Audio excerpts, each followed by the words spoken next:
Everyone to please direct your attention towards the screen for the audio-visual presentation.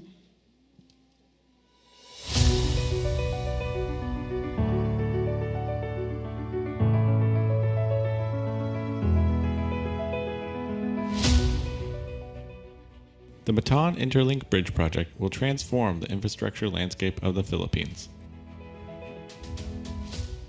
Spanning the mouth of the world-famous Manila Bay, the project will provide a vital transportation link for the region and the nation.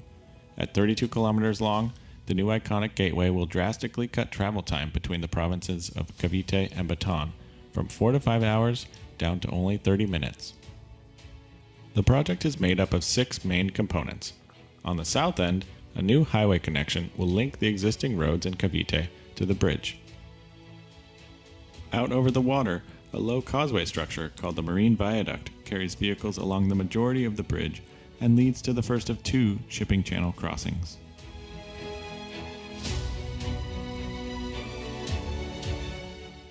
The South Channel Crossing is an iconic cable stay bridge structure with one of the longest cable stay spans in the world.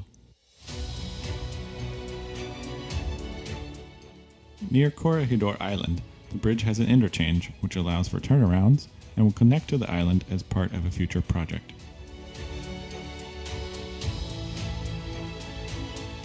The channel crossing spans over the second shipping channel.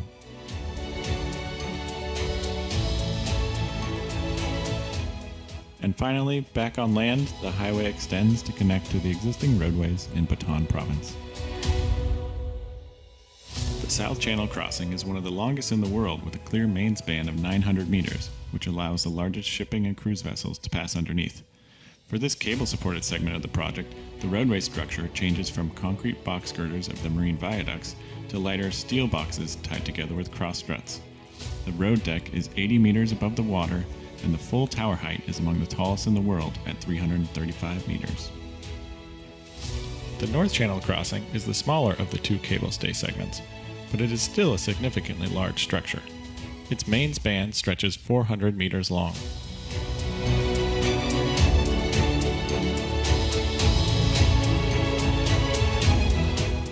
Due to its differing proportions from the South Channel, the roadway deck this time is a frame system comprised of steel girders and floor beams. The deck is lifted 47 meters above the water, and the full tower height is 181 meters tall. Completion of the feasibility report in 2019, the project began detailed engineering design in 2020. And with the cooperation and coordination of many government agencies, this final design phase will conclude in 2022 or early 2023. 4 to 5 years of construction will follow, bringing with it at least 3,000 new jobs, and the possible opening date for the bridge is late 2027 or early 2028.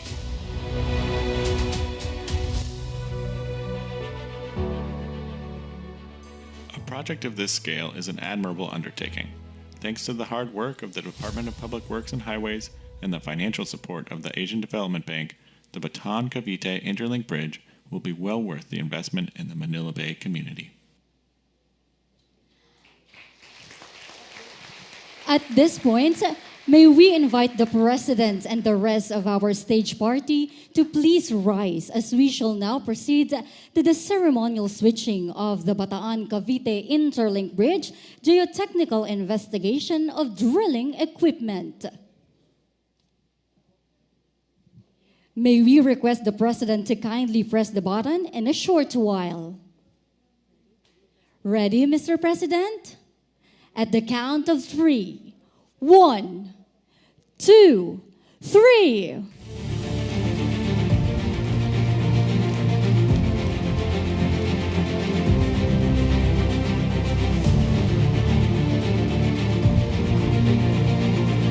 Attention drill floor. Start drilling. Start drilling. Drill floor, good noon. Now visual in position. We are clear to drill. We are clear to drill. Thank you.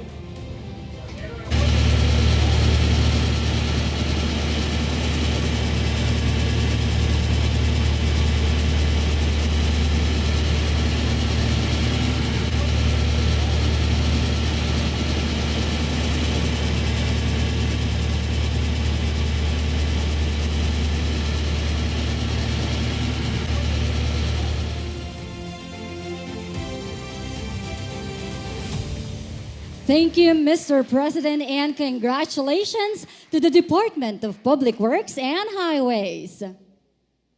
At this juncture, may we call on House Speaker Ferdinand Martin Romualdez to introduce our guest of honor.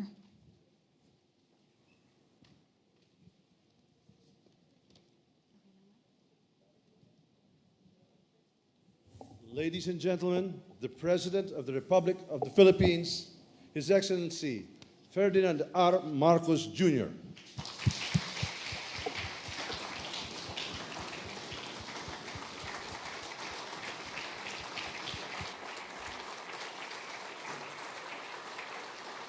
Thank you very much. Thank you very much, Speaker Martin Romualdez. Please take your seats. The head agency for this extremely forward-looking program that we are seeing today, Secretary Manny Bunuan of the Department of Public Works and Highways. You can see how important this event is, as we have very many cabinet secretaries here. We have Secretary Fred Pascual of the DTI. We have Secretary Tony Yulo Loizaga of the DNR. And looking over her possible potential future tourist sites is here Secretary Cristina Frasco of the Department of Tourism. The Secretary for Transportation, Secretary Jimmy Bautista. Ang ating partners, local government.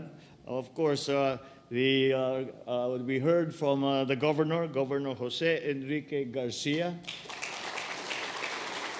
and the Vice Governor, Vice Governor Athena Tolentino. The Mayor of Mariveles, Ace Jello Concepcion. Maritime Academy of Asia and the Pacific, President Eduardo Maria R. Santos.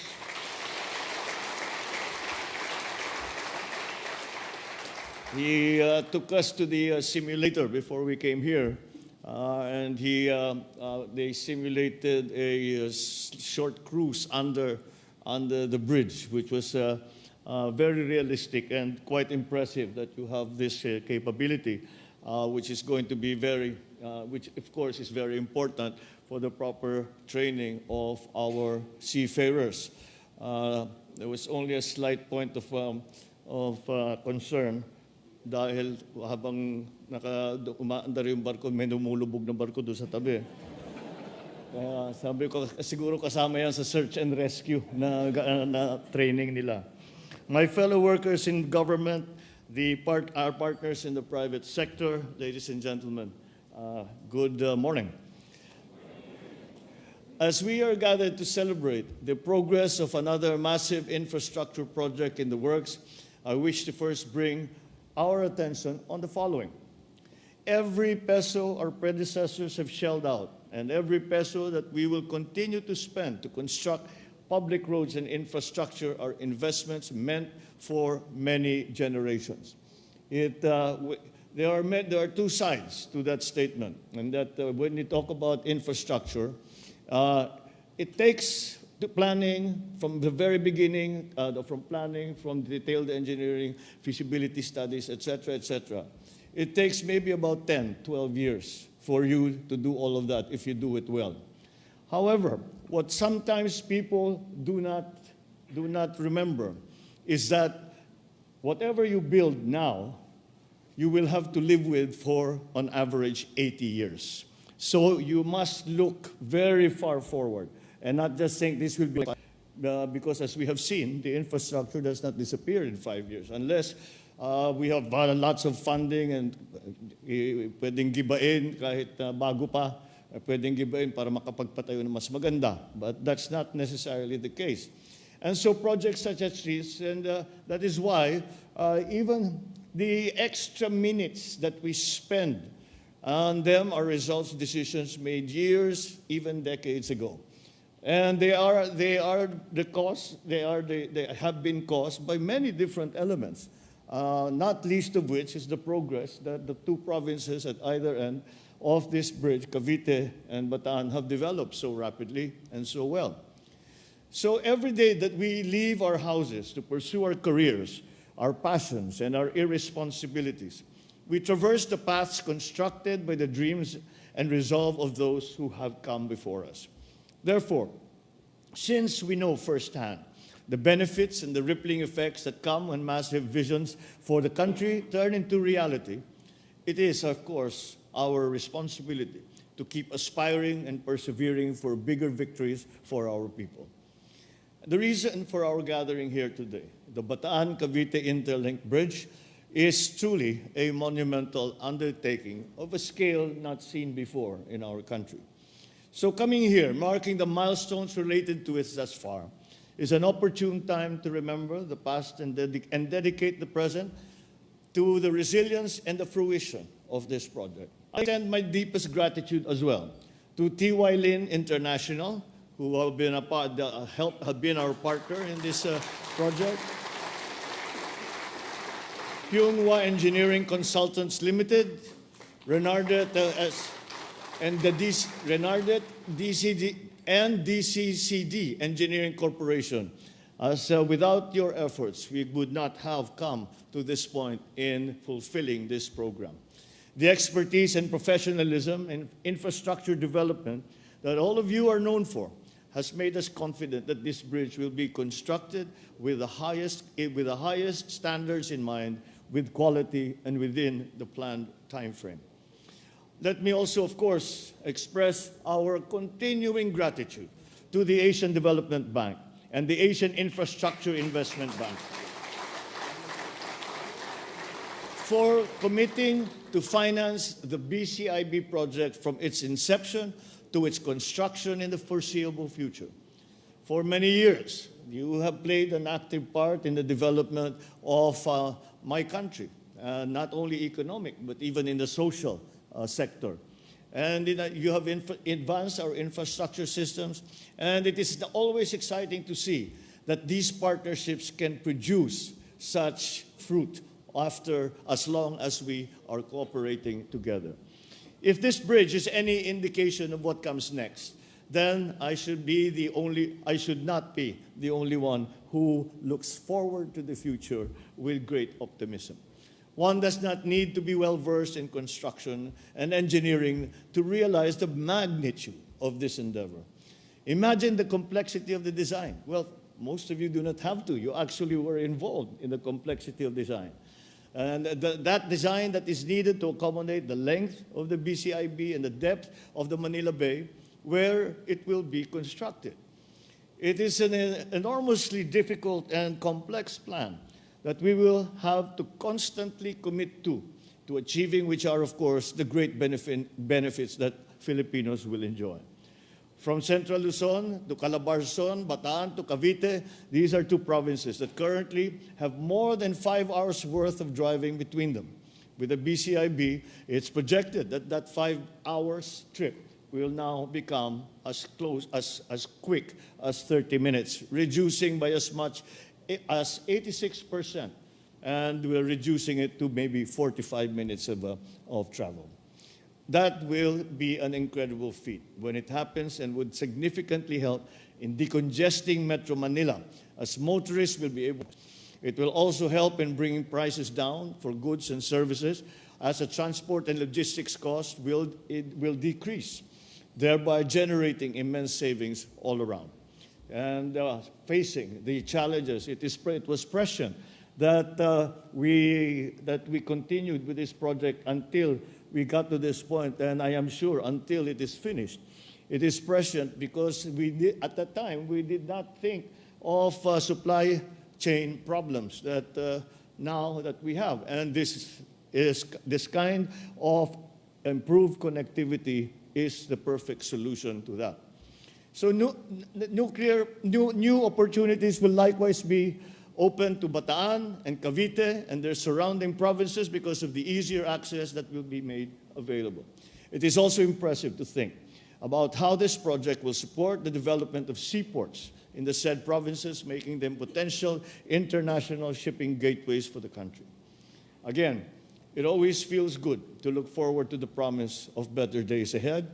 However, it is the now that we focus on. It is today and all the succeeding days of work ahead of us that should receive our dedication and attention, so we will attain the vision of a well-connected and fully thriving country. I thus remember all the men and women who have been and will continue working for the detailed engineering design of this bridge, and I wish for your inspiration, comfort, and safety as you complete this ambitious project, especially on the days you will have to carry out your work amidst unfavorable climate conditions and other difficult forces that will be impacting upon you. In a few years' time, all your efforts and sacrifice will translate to the construction of this extremely important infrastructure, something that will be known across the archipelago and across the world, where the rewards of which will be felt by people in their daily lives. Having said all this, let me call once again on the officials and employees of the DPWH, as well as all the consultants, to remain committed to finishing this project on schedule. Do your best always to ensure that civil works for this bridge will commence by October this year. Do your best also to deliver what we have proposed so that our people and their localities may live out the picture we have painted as our goal as soon as possible. See to it that that the bridge, once completed, will have sufficient links with major thoroughfares in Cavite and Bataan so that it will truly be a facilitator of interconnectivity and linkages among our people and our provinces. I believe that the kind of infrastructure that this country requires are those that come from a profound and genuine understanding of the needs of our people. As such, I assure you, we will remain committed to developing a highly interconnected network of transport that will serve as a backbone and a strong driving force for our rapid, inclusive, and sustainable growth. In recognition of all the achievements of our country that has led us to pursue projects like this, and in anticipation of all the breakthroughs that are yet to come, I enjoin everyone to support and take ownership of all that we are doing for our beloved country. Once again, congratulations to one and all. Thank you very much for your time, your sacrifice, your skill, your industry, and your dedication. Mabuhay kayong lahat. Maraming salamat po at maganda pong tanghali sa inyo. Thank you, Mr. President. At this point, may we request the President to kindly